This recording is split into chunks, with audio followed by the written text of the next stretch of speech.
A cruel voice mocks Olivia for her lethargy, demanding to know when she will finally be capable of completing a task as simple as cleaning. Her tormentor urges her forward with a sneer, insisting that this path is the only way she will ever finish her chores. Laughter erupts as a bucket of filth is dumped over Olivia, her sister cackling that the humiliating mess suits her perfectly. Drenched and shivering, Olivia realizes her voice cannot reach her sister through the relentless bullying, forcing her to endure the abuse in silence. Her spirit screams out to stop hurting her body, separating from her physical form in a desperate attempt to escape the pain. A vision of a man appears alongside memories of family, while Olivia's spirit floats helplessly above her unmoving physical shell. Overwhelmed by the assault, Olivia's body collapses onto the wet floorboards, sliding helplessly into the puddle of slime. The sister laughs maniacally while clutching the empty bucket, mocking Olivia's slow reaction time with pure malice. She scoffs in disbelief that this pathetic girl is truly a noble daughter of the Siphard family, famed for possessing the blood of spirits. Water drips from Olivia's soaked hair as she trembles, managing only a faint, desperate whisper to stop the torture. Furious at the lack of reaction, the bully leans in and demands to know why Olivia cannot even utter a single word in her own defense. Seeing Olivia remain silent despite the abuse, the sister concludes with a sneer that her victim truly cannot hear her words. Hovering outside her physical vessel, the spirit of Olivia clenches her fists, wishing frantically that she could move her body to change this wretched situation. She laments that her heart and body have been separated for a long time, leaving her physical form in a constant, dazed state of emptiness. Her physical body sits motionless on the floor while her spirit hovers nearby in silent agony, unable to intervene. Olivia questions the cruelty of her fate, wondering if being reincarnated into another world was always meant to result in such utter helplessness. She recalls dying in the year 20XX of her previous life before suddenly waking up reborn in this strange new world. Memories flood back of a past existence surrounded by electronic devices like computers and smartphones, a stark contrast to her current reality. The kingdom of Bran feels impossibly quiet compared to the tireless work and noise she was accustomed to in her former life. She had hoped for a wonderful life in this land of natural beauty crafted by spirits, far removed from the hustle of her previous city. Instead, she finds herself locked in an attic and unable to control her own limbs, screaming in frustration that she cannot move as she wishes. Servants feed her moldy bread and spoiled milk, obeying every cruel order without a single attempt to save her from this oppression.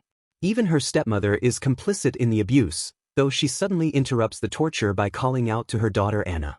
The stepmother chides Anna for playing with dolls and warns that she must present herself properly because Lord Arthur is visiting today. Olivia's spirit seethes at being treated like a mere plaything, affirming that despite her immobility, she is still very much alive inside.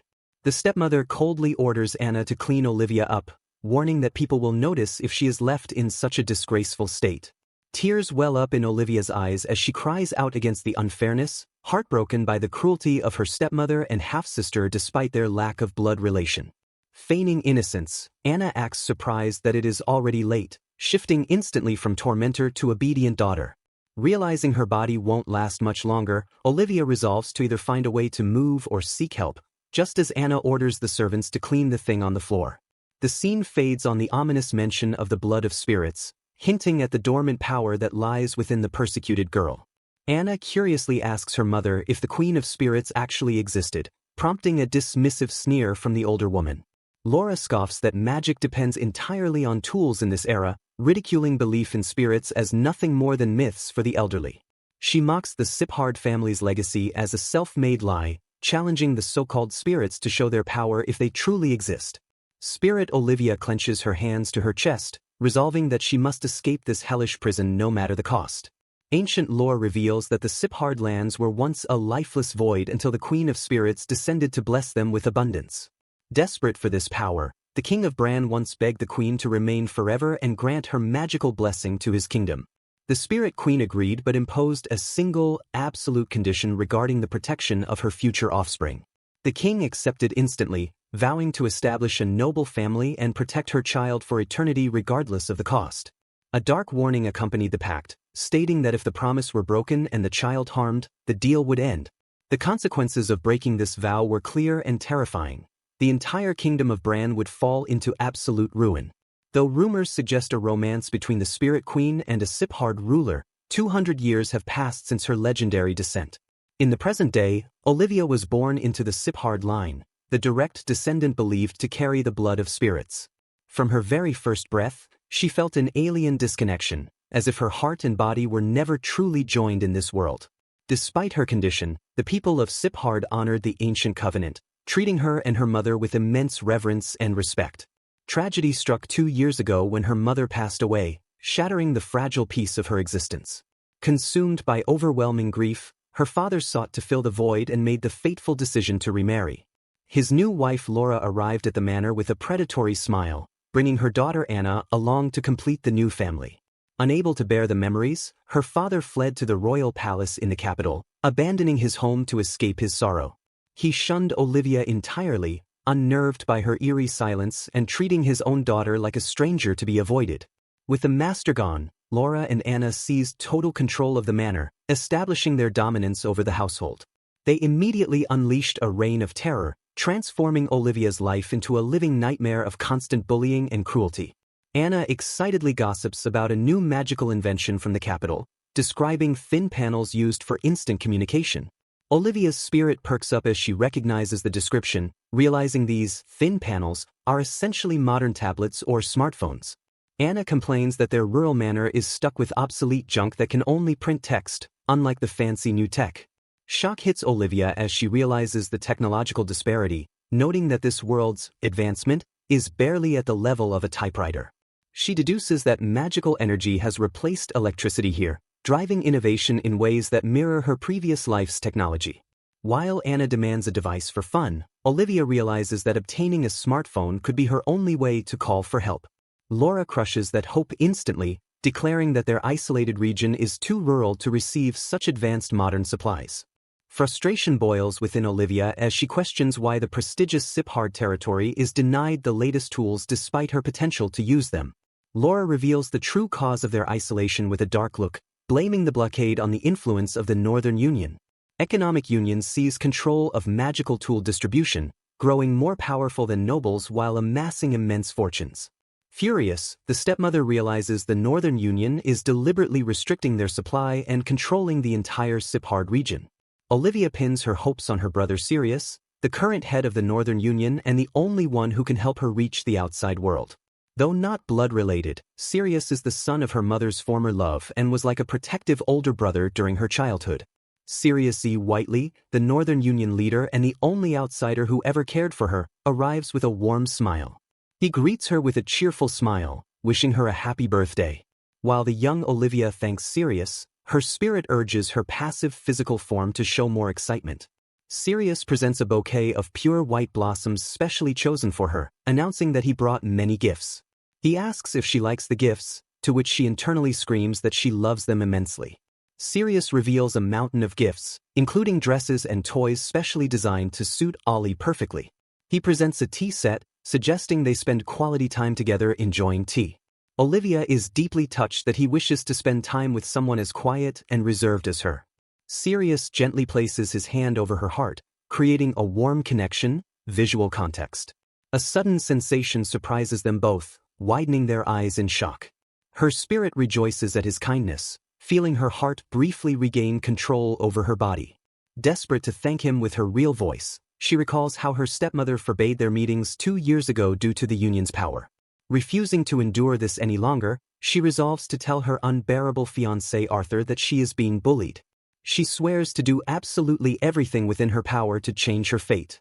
Anna greets Lord Arthur with a sickeningly sweet welcome, claiming she has been waiting for him. Arthur thanks Anna, praising her politeness while insulting his own fiancée for lacking manners. Anna interrupts to politely request that the servants take care of his horse. Anna tells him she will fetch her sister later, secretly ordering a servant to give Olivia her usual meal. A maid informs Lady Olivia that Lord Arthur is finally waiting for her presence. Olivia steels herself, realizing that he has finally arrived. Anna mutters a curse as Olivia arrives, annoyed by the interruption and calling it a nuisance. While Anna fawns over Arthur, Olivia realizes with shock that he has been there for quite some time. She understands that Anna deliberately delayed her to prevent a timely meeting. Arthur looks up with a cold expression, asking if she has finally decided to show up. Olivia screams internally that she didn't even know he had arrived until that very moment. Arthur sarcastically calls her arrival a pleasant surprise, mocking her lack of commitment to their weekly meeting. Arthur sighs with cold disdain, remarking that attempting to talk to each other is pointless as he sits opposite the silent Olivia. Olivia's spirit observes him with contempt, noting that his personality is just as unpleasant as she remembers from the past. As Arthur invites her to sit, Olivia realizes this meeting is her solitary chance to interact with someone from outside the mansion. She steels her resolve to reveal the truth of her abuse to him, determining to do so no matter the cost to her reputation. A servant places a muffin before her, and Olivia recognizes it immediately as the special one stuffed with a peculiar stone. Her spirit initially panics, reciting the oppressor's rule that Arthur must not see the evidence of their cruelty. Rebelliously changing her mind, the spirit urges her body to show him the stone, desperate to make him witness the torment she endures. Her physical body sits motionless and expressionless, staring blankly at the food while her spirit screams commands in vain. To the spirit's horror, her body begins eating the muffin instead of revealing the stone, destroying the evidence of the abuse. Anna watches with a smug expression, mocking Olivia inwardly for never learning her lesson despite the repeated torment. Turning her attention to the guest, Anna asks Arthur if he truly believes he can change the future of their dull region. Arthur smiles with arrogant confidence, assuring her without a shred of doubt that his vision will come to pass. He declares that protecting the forest is sheer foolishness and proposes clearing half of it to build cities and boost trade. Olivia's spirit is aghast at his sacrilege, condemning him as a faithless fool for wanting to destroy the sacred land of the Spirit Queen. Anna feigns admiration, cooing that she cannot help but look forward to the day he takes full control of the land. Flattered, Arthur laments that he is stuck with Olivia, wishing openly that Anna was his fiancée instead because she actually listens.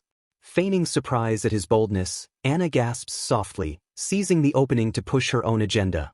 She quickly asks if he has considered the engagement annulment that her mother had previously discussed with him.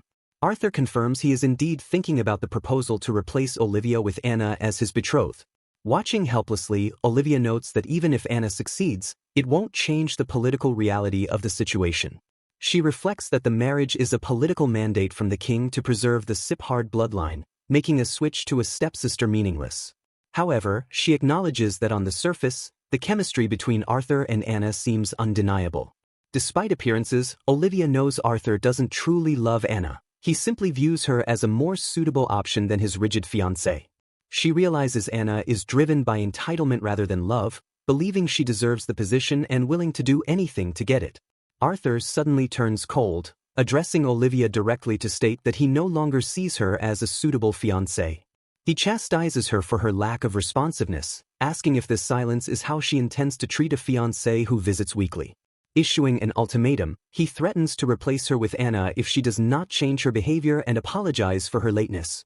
Anna plays the role of the concerned bystander, asking if such a switch wouldn't be troublesome for his family, while secretly approving.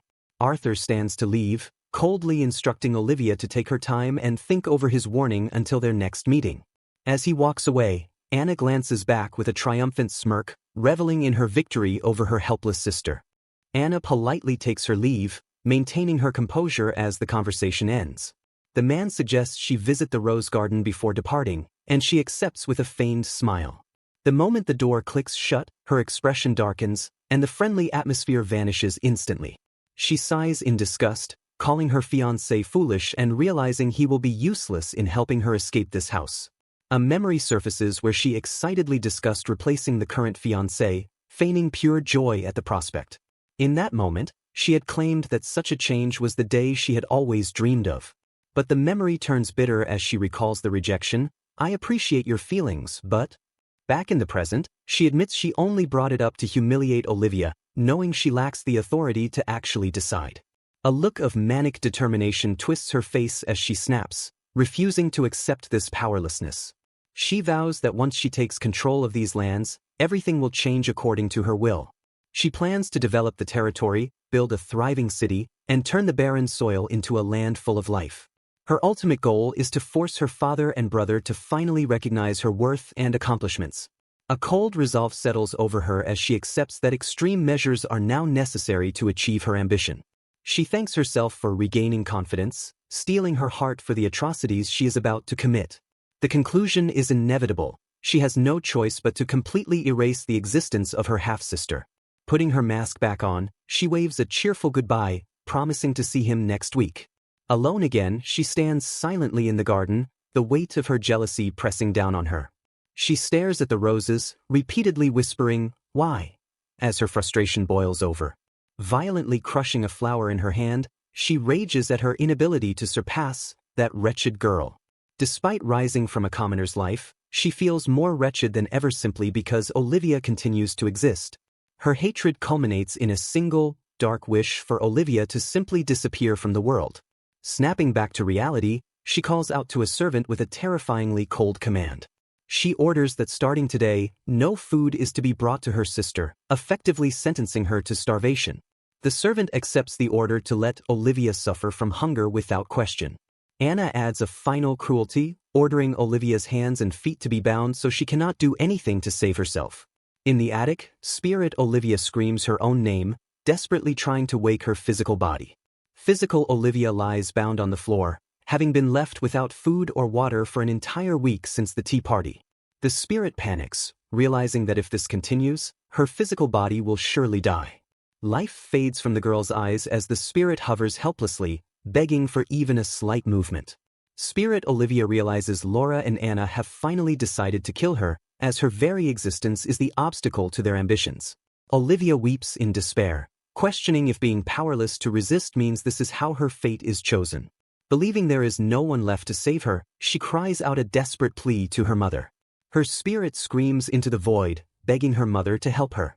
Tears fall into the silence as her plea hangs in the air, seemingly unanswered. Suddenly, a blinding pillar of light bursts from the roof of the house, illuminating the night. A gentle voice apologizes for remaining silent all this time, addressing Olivia as her dear daughter. Olivia stares in shock, trembling as she whispers the word, "Mother," in disbelief. The glowing figure notes that this is the first time they have spoken face-to-face like this. Olivia questions how this is possible since her mother is supposed to be dead, yet she can hear her voice. Her mother laughs softly and tells her not to be afraid, dismissing the impossibility of the situation. She admits that while she did die in appearance, it was not the absolute truth. The death was merely a deception calculated to allow her to return to the spirit realm. She apologizes sincerely for leaving Olivia behind without revealing the truth. She reveals her true identity as the spirit queen who descended upon this world 200 years ago. Olivia is stunned, struggling to process that her mother has been alive for 2 centuries. Her mother confirms this with a smile, noting that very few humans have ever known this truth. She explains that Olivia has inherited her spirit magic. Olivia realizes with a jolt that she is the heroine of the legend, the true princess of spirits.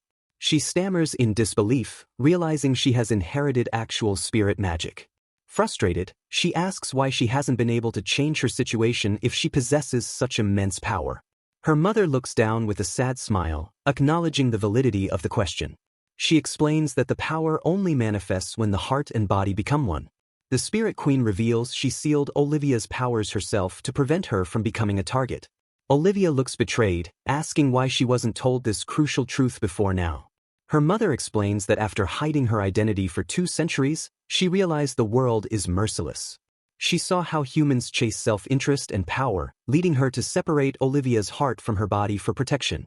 She wanted Olivia to see the world with her own eyes and decide if she truly wishes to live among humans. She challenges Olivia to discern the truth and decide if she wants to reject the human world.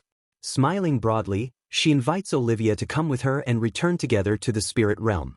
She promises they can stay together forever, regretting that her care for humans led to this necessary pain.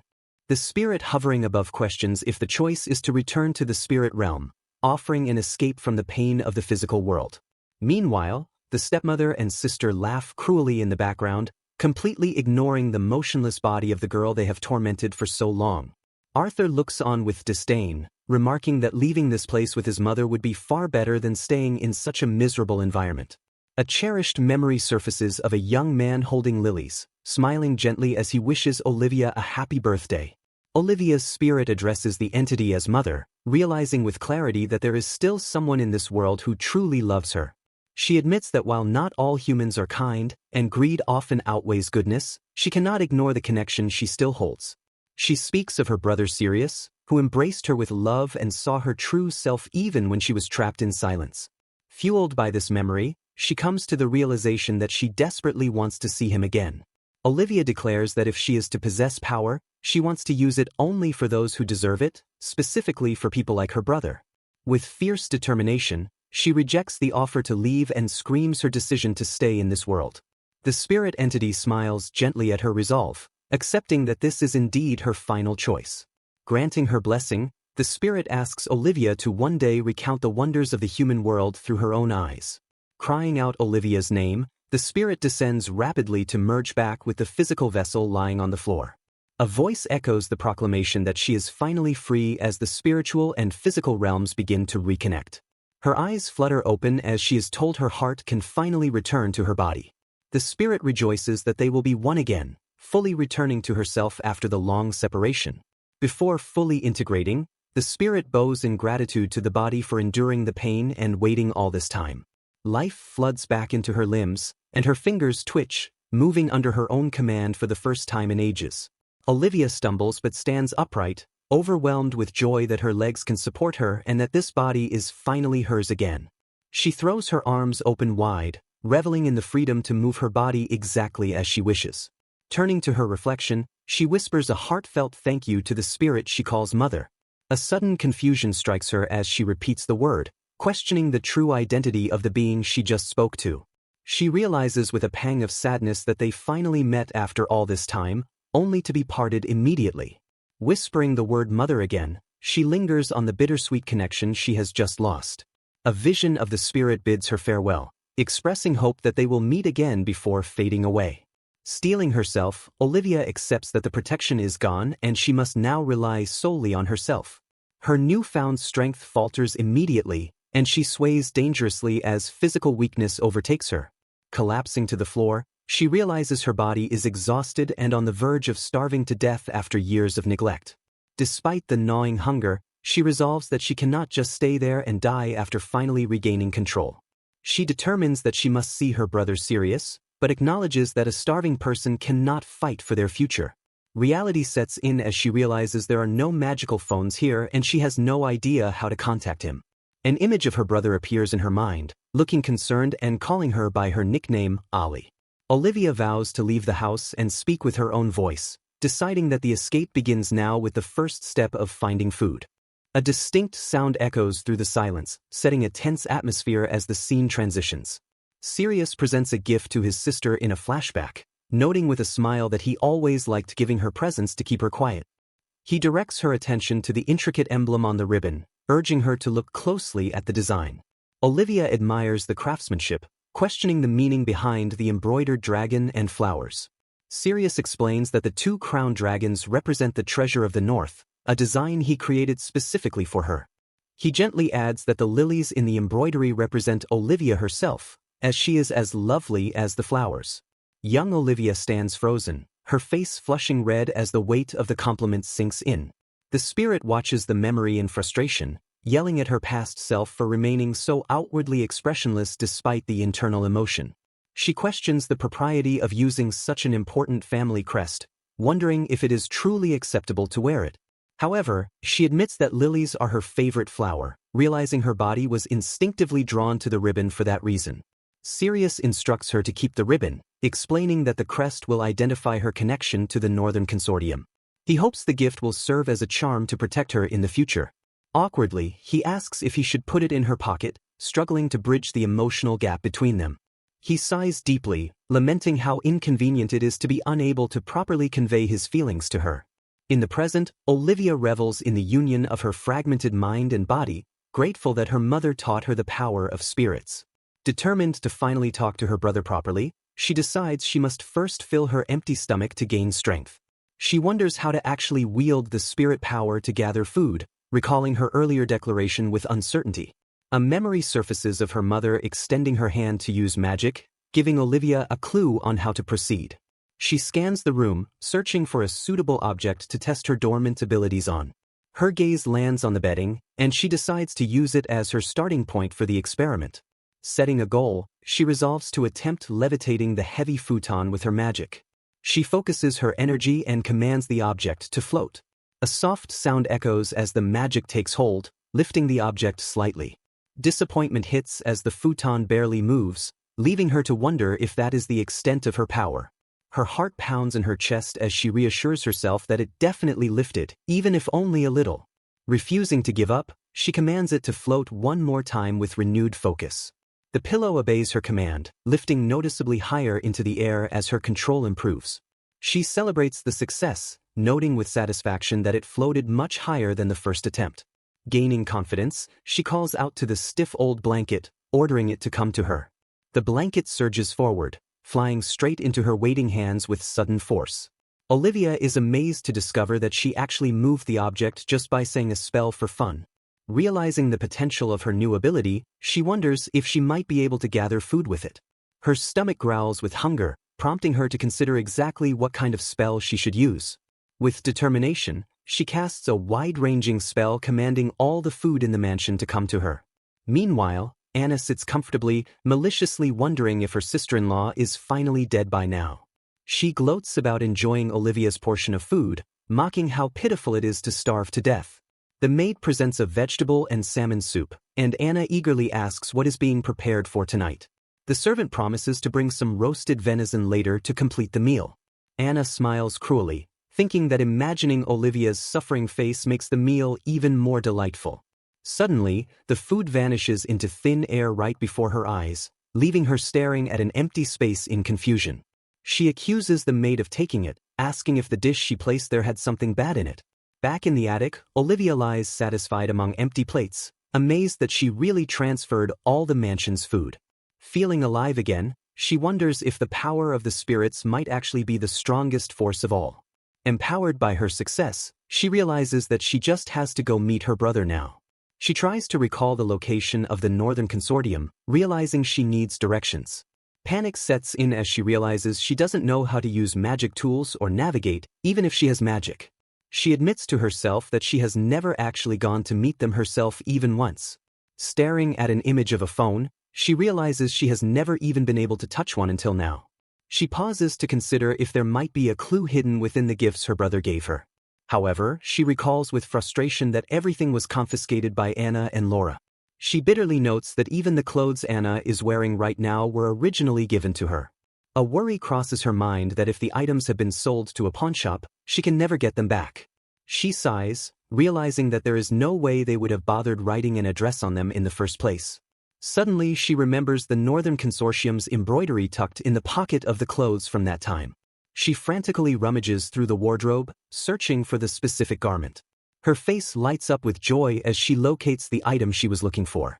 Holding it close, she hopes this embroidery can lead her to her brother, even if it isn't an exact address. She decides she needs paper and a pen, planning to use the power of the spirits to acquire them. A commotion elsewhere catches her attention, causing her to wonder what is happening. In the study, a maid apologizes for the complete mess, explaining that it seems like the wind scattered everything. Silence hangs heavy in the hallway as Anna pauses, her attention caught by a subtle noise coming from behind the closed door. She mutters suspiciously to herself, noting that there isn't enough wind outside to account for the disturbance she just heard.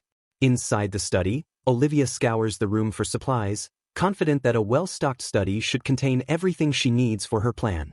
She immediately sits down to write, deciding that her first course of action is to send a letter to her brother Sirius.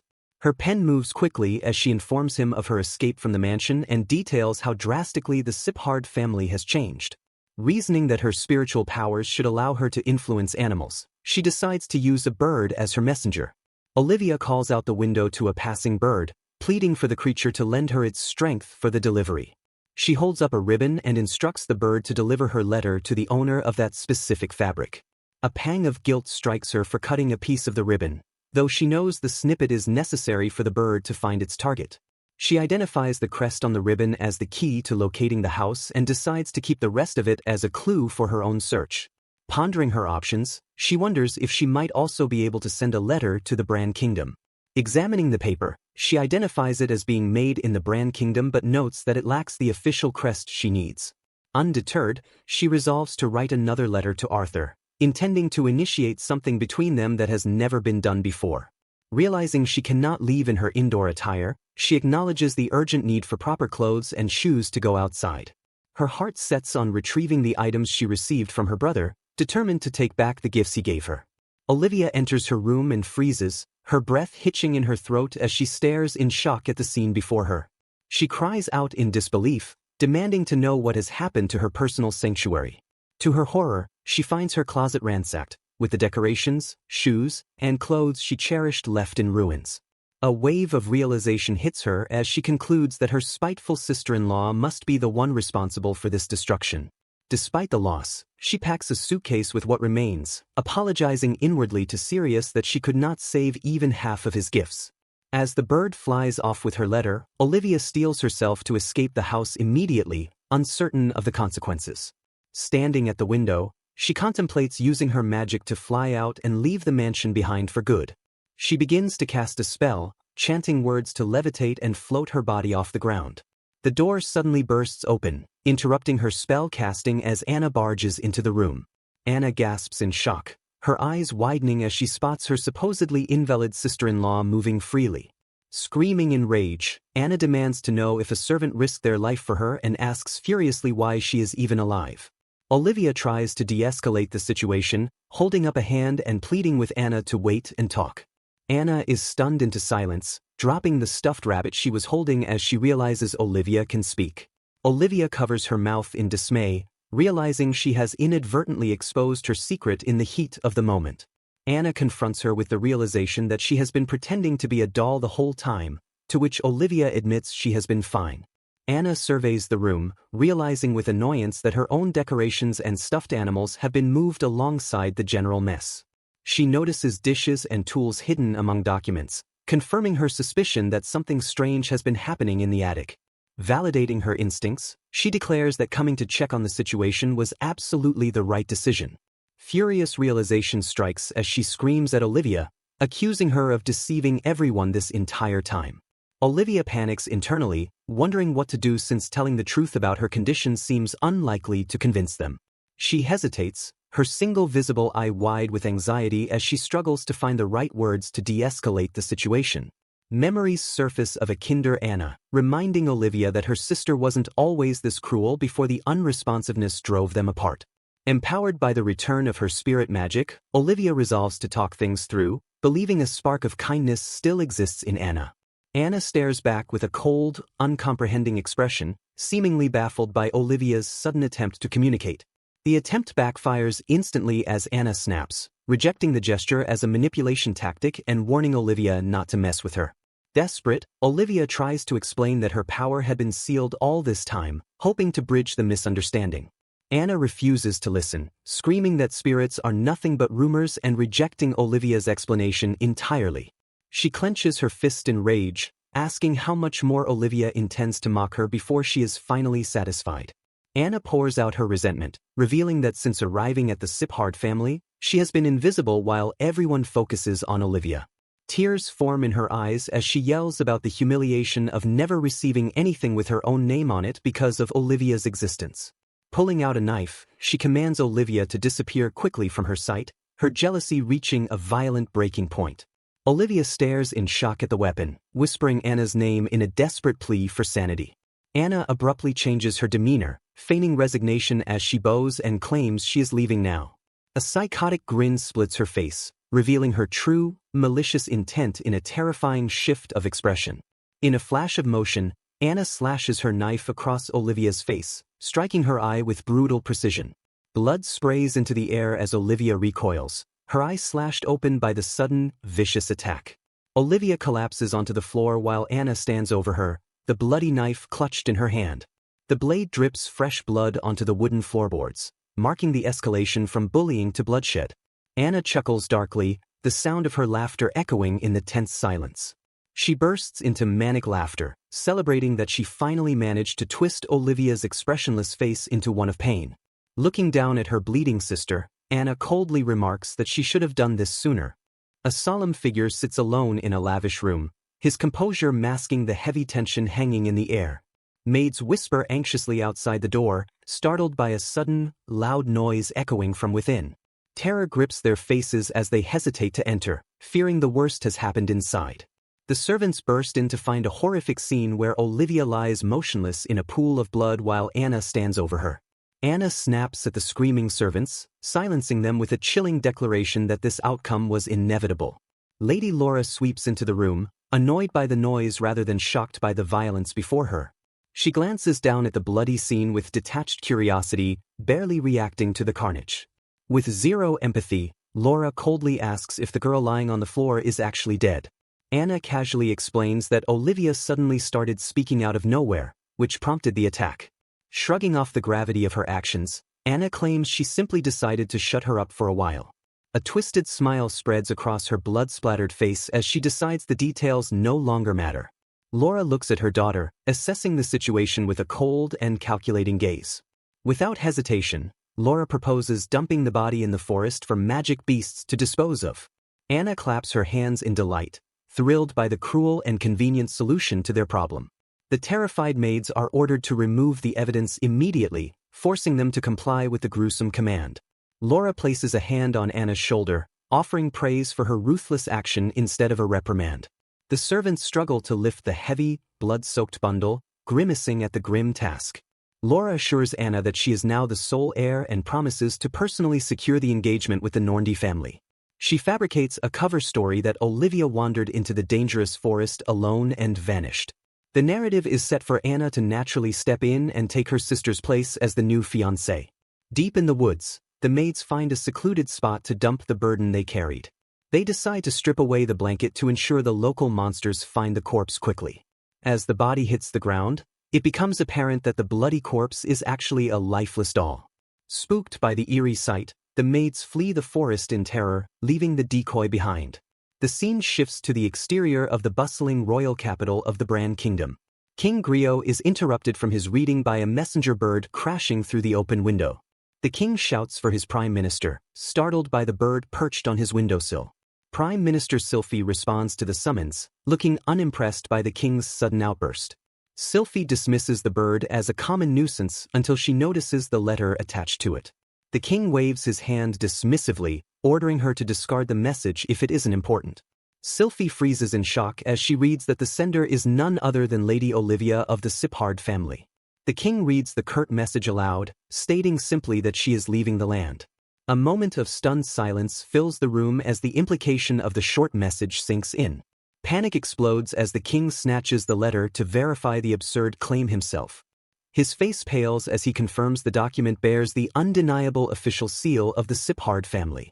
Realizing the gravity of the situation, the king screams for the knights to capture Olivia before she can flee. Sylphie immediately relays the command to the guards, setting the military in motion to intercept her. Sylphie realizes that if the head of the Siphard family abandons her post, the consequences will be catastrophic. She warns that without a leader, enemy nations could claim the territory and launch an invasion. The urgency peaks as she reminds everyone that Siphard is the most fertile and valuable region in the entire kingdom. Prime Minister Sylphie explains that the kingdom's agricultural prosperity relies heavily on the blessings of a great spirit that descended long ago. King Griot Bran snaps at her in disbelief, asking how she can talk so calmly about spirits during such a crisis. Sylphie smirks and counters that regardless of the timing, the reliance on spirits is the absolute truth. The king roars that if this situation leads to war, it will spell disaster for the entire kingdom. He demands to know what the Norndi family has been doing since they were supposed to keep Olivia under watch through her engagement. Sylphie suggests bringing Olivia's father along as she personally leads the knights to investigate the matter. She recalls that the father conveniently lives right there in the capital. The king curses the previous head for handing the title to a mere child and orders Sylphie to take the father along immediately. Sylphie bows and accepts the order with a stoic and professional demeanor. The king declares the Norndi family useless and plans to capture Olivia to force her to bear an heir for the Siphard family. Sylphie listens to the king's tyrannical rant with a cold, unreadable expression. She abruptly announces she will take her leave now to execute the orders. Exiting the room, she mutters to herself about what a foolish king he is. She notes with disdain that he is obsessing over ownership rights while ignoring the impending doom facing the nation. A bird flies towards Nord Castle as the narration warns that the Bran Kingdom will be doomed without the northern conglomerate. Sirius C. Whiteley arrives at his home base, greeted by his staff as the head of the northern conglomerate. He walks silently through the grand halls, his presence commanding immediate respect from everyone around him. Rishu apologizes for interrupting Sirius's rest immediately after his long journey. Rishu insists on giving updates regarding new magic tool developments despite Sirius calling his name wearily. Sirius sighs and tells Rishu to send the details to his terminal so he can read them at his own pace instead of talking work now. He calls out for Mina, the family maid, to attend to him. Mina instantly responds and is ordered to prepare special tea to help Lord Sirius relax. Mina nervously heads to the kitchen, feeling the immense pressure to brew the perfect cup of special tea. She notes with concern that Lord Sirius appears to be quite tired from his travels. Basil, the resident doctor, appears and asks Mina to pour her a cup as well. Basil cheerfully adds that she would love it if Mina could sneak her some sweets too. Mina scolds her, stating that the refreshments are exclusively for Lord Sirius and not for her. Basil persists, saying she'll take whatever cheap snacks are available once the main task is over. Sirius sits silently on the sofa, staring intensely at his tablet device as he works. His eyes narrow as he focuses on the screen, his expression serious and unblinking. In the kitchen, Mina complains that someone needs to tell Sirius that overworking will ruin his health. Basil retorts that as a doctor she should say it, but Mina argues it should be someone close like Secretary Rishu. Mina admits it's impossible for her to speak up, noting the two men have been traveling constantly for 2 years. Back in the room, Sirius rubs his temple and tells Rishu he will listen if there are other reports. A carrier pigeon suddenly lands on the windowsill, holding a letter with a wax seal. Sirius looks up in surprise, questioning the arrival of a letter via pigeon. Rishu is confused, noting that only a few people know Sirius's current location. The bird hops closer to Sirius, offering the letter tied with a distinctive ribbon. Sirius recognizes the ribbon immediately and declares in shock that the letter is from Olivia. Rishu is left stunned, asking in disbelief if Lady Olivia really sent a letter. Sirius reads the letter, sweat beading on his face as the gravity of the words sinks in. The letter reveals Olivia's desperate situation, stating she has no one else to turn to anymore. She details how her father is absent and her stepfamily has taken total control over the estate. The heartbreaking confession continues, revealing she has been locked in the attic like a prisoner. She describes the daily harassment and starvation she endures at the hands of her captors. Sirius learns that all the loyal servants who could have helped her were systematically dismissed. Olivia declares her bold plan to escape the mansion and flee the territory to find him. She acknowledges the awkwardness of asking for a reply in a one-way letter but asks for contact info anyway. Sirius lowers the letter, his voice low and dangerous as he calls for his secretary. He commands Rishu to prepare for immediate departure to the Siphard territory. Rishu is flabbergasted by the sudden order, questioning the extreme urgency. He reminds Sirius that the late mothers will strictly forbade any external contact with the family. Sirius stares out at the estate, realizing the Siphard family has been completely usurped. He connects the dots, noting that the takeover coincides with the 2 years since Lady Sheila's death. He recalls that while her father attended the funeral, he was barred from going. He realizes his diplomatic expeditions were likely increased to keep him distracted during the succession. The painful truth hits him that the no-contact order was a fabrication to keep him from intervening. He reflects on Sheila's status as Queen of Spirits and the fact that Olivia carries that bloodline. Guilt washes over him as he realizes he misinterpreted the will as protection rather than isolation. He apologizes to the distant Olivia, regretting his failure to see through the deception earlier. Mina arrives with the special tea, lamenting her hard work as Sirius ignores it. He bluntly tells her to forget the tea and instead get ready for immediate departure.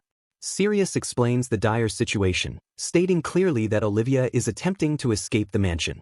He grimly notes that the estate is surrounded by a vast and dangerous spirit forest. Rishu realizes the implication, understanding that a forest means deadly magic beasts are lurking. Basil enters the room sipping tea, only to be immediately called out by Sirius. She freezes as Sirius orders her to join the rescue mission because she has been caught.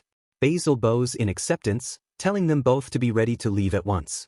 She confidently assures them that she always keeps a medical kit in the carriage for protection. Risha confirms that the teleportation spell is already prepared and waiting. He announces that the carriage is ready out front for their immediate departure. Sirius gives the command to move out, his face set in grim determination. He vows to find and protect Olivia as they set off on the search mission. The group rushes off, responding with a unified affirmation of the order. Sirius silently begs Olivia to wait for him as the rescue party mobilizes. Deep in the forest, a pack of menacing wolves approaches a motionless, bloodied body. The scene shifts to Rishu asking Basil about Sirius's hair habits during their downtime. He asks what the deal is with Sirius slicking his bangs back only when he is working. Basil explains that he lets his bangs down when meeting outsiders to appear less intimidating. She notes that for Sirius, his hairstyle is a strict switch between work mode and social mode. Rishu wonders aloud what would happen if Sirius stopped halfway through the transformation. Basil speculates on whether the effect triggers the exact second he steps through a door. Back in the forest, the wolves growl and sniff at the bloody figure lying on the ground.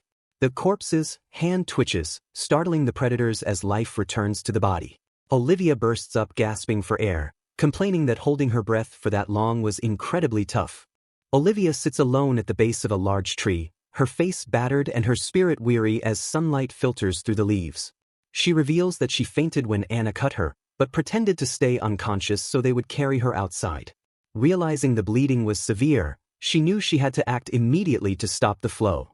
In a desperate act of survival, she manipulated dust to create sparks and cauterize her own wound. Though her left eye remains injured, she is relieved the bleeding stopped and her escape plan succeeded. She laments that she wanted to leave more peacefully, but the harsh reality of the situation forced her hand. Touching her face, she notes that regaining her voice doesn't mean she can have a proper conversation just yet. She bitterly recalls Anna dismissing her true identity as a spirit queen as nothing more than a fairy tale. She remembers confidently telling her mother she would live in the human world, but admits the rejection is hard to bear. With her bridges burned, she realizes the only person she can rely on now is her brother. She wonders anxiously what brother Sirius would think if he saw the battered state she is in. She is certain that he will be shocked by her appearance. Even if she told him the whole truth about today, she fears the outcome. The fear of rejection grips her as she wonders if her brother will truly believe her story. She curls up in the bushes, unaware that a large, furry shape is looming behind the trees. A low, guttural growl erupts from the foliage, signaling danger. Pushing aside her doubts, she decides it doesn't matter if he believes her or not. Her sole motivation is the desire to finally say thank you to him with her own voice.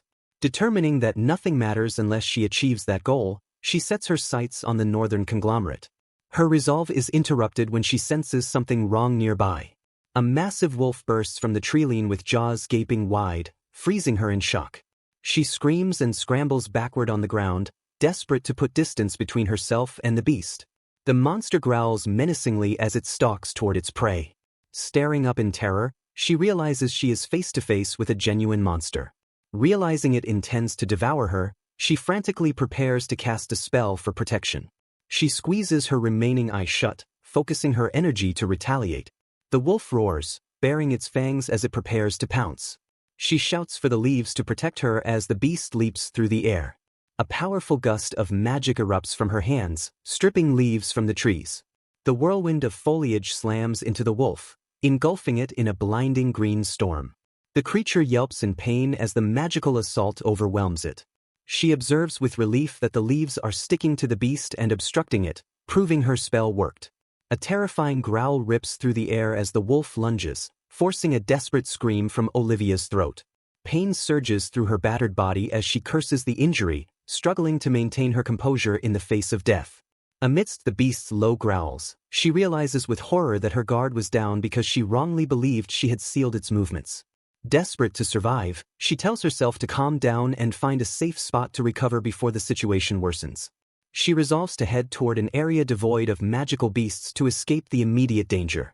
Her heart sinks as a massive wolf looms directly in front of her, signaling that her situation has turned critical.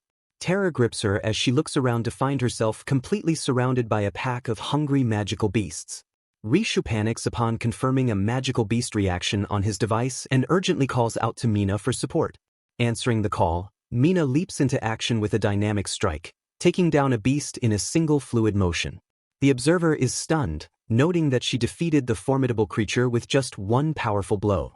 Mina lands gracefully, assessing the situation with a calm hum as the dust settles around her. Olivia spots Rishu through the trees and is shocked to see humans intervening in the monster horde. Rishu orders the team to focus on the investigation, suggesting there might be prey in the area. He warns that there is a strong possibility that Lady Olivia herself is the target of these attacks. Olivia freezes in disbelief, wondering if she really just heard him speak her name. Hearing her name shouted again, she realizes with dread that this search party is specifically hunting for her. She suspects these are pursuers from the kingdom of Bran, sent to retrieve her because of the letter she wrote. Convinced they are here to drag her back, she swiftly hides behind a tree to evade capture. Mina delivers a crushing kick to another wolf while shouting Olivia's name into the forest. Rishu dispatches a beast with his sword while desperately pleading for Olivia to respond if she can hear him. Trembling in fear behind the tree, Olivia listens as the wolves yelp in pain under the rescuer's assault. She notices the magical beasts are fleeing and feels conflicted, having suffered injuries for nothing. Curling into a ball, she fears that being found by this group will lead to a terrible outcome. Mina discovers blood traces, and Rishu confirms that the biosensor is still reacting to a presence nearby. They anxiously speculate whether the fresh blood belongs to the missing Lady Olivia. Olivia gasps as she realizes the blood on her own body is giving away her location. Panic sets in as the search party closes in, spotting her hiding spot and shouting, "Over there." The pursuers are horrified by her injuries, crying out her name as they rush toward her. Drawing on survival knowledge from her past life about dealing with bears, she instinctively decides to play dead. Rishu immediately contacts Basil, ordering her to their location after confirming he has found Lady Olivia. As Mina frantically checks on her, Olivia silently begs them to leave her alone while pretending to be unconscious. Rishu confirms the identity to Lord Sirius over the phone and instructs the team to return to the carriage with her. Rishu initiates a teleportation spell to send the team directly to the target location. Basil is caught off guard by the sudden magic and calls out to Lord Sirius in confusion. Crackling energy surges through the forest as the powerful teleportation magic takes effect. In a flash of lightning, the carriage materializes at the destination, displacing the air around it. Sirius bursts out of the carriage door with Basil close behind, scanning the area frantically.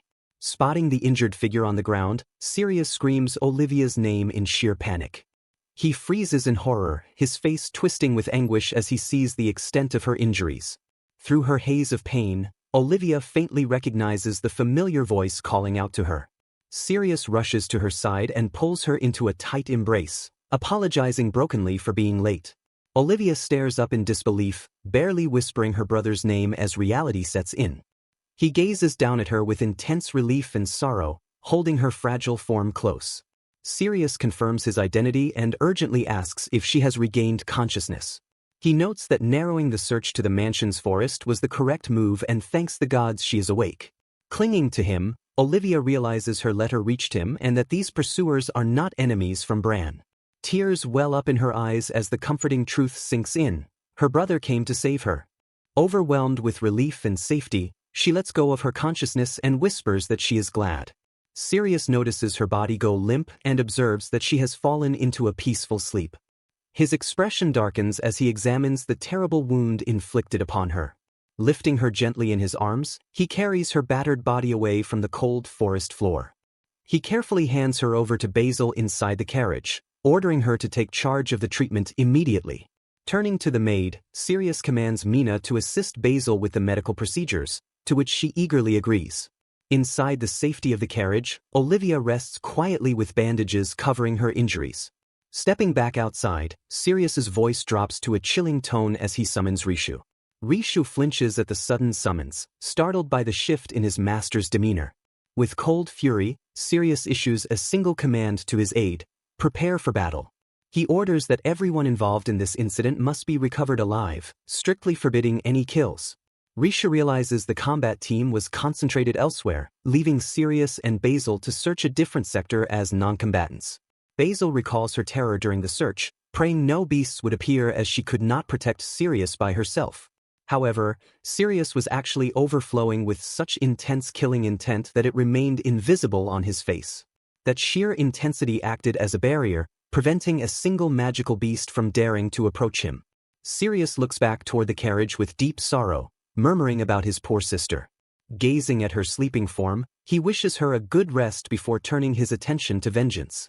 Sirius concludes that the kingdom of Bran failed its promise and identifies the Siphard family as the architects of this tragedy. Sirius declares he will send the Blue Bird of Destruction to the kingdom of Bran and signals Rishu. Rishu opens a case to release the spell, grimly noting that the color blue serves as the second warning. He explains that anyone with sense will perceive the gravity of the situation and flee the country immediately. Glowing blue birds materialize from his hand, taking flight into the sky.